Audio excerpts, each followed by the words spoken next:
അതിരപ്പള്ളി വനത്തിനുള്ളിൽ കാണാതായ വയോധികയ്ക്കായി തെരച്ചിൽ തുടരുന്നു.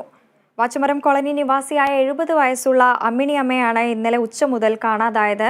ഇപ്പോൾ വാർത്തയുടെ വിശദാംശങ്ങളുമായി തൃശ്ശൂരിൽ നിന്നും അനീഷ് ആന്റണി ചേരുന്നു. അനീഷ്, 70 വയസ്സുകാരി അമ്മിണിയെ ഇന്നലെ മുതലാണ് കാണാതായിരിക്കുന്നത്.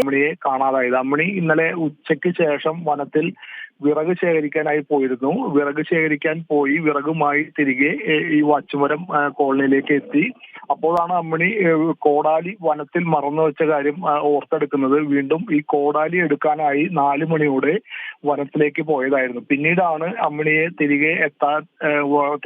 തിരിച്ച് ഊരിലേക്ക് വരാതിരുന്നത്. ഇതേ തുടർന്നാണ് ഊര് നിവാസികളെല്ലാം വനംവകുപ്പിൽ വിവരമറിയിച്ചത്. ഇന്നലെ രാത്രി തന്നെ വനംവകുപ്പും പോലീസും എല്ലാം ചേർന്ന് അമ്മിണിക്കായി ഏറെ നേരം തെരച്ചിൽ നടത്തിയിരുന്നു. രാത്രി വൈകിയും കാണാതായതിനെ തുടർന്ന് തെരച്ചിൽ അവസാനിപ്പിച്ചു. പിന്നീട് ഇന്ന് രാവിലെയാണ് വീണ്ടും വനംവകുപ്പിന്റെ നേതൃത്വത്തിൽ തെരച്ചിൽ പുനരാരംഭിച്ചത്.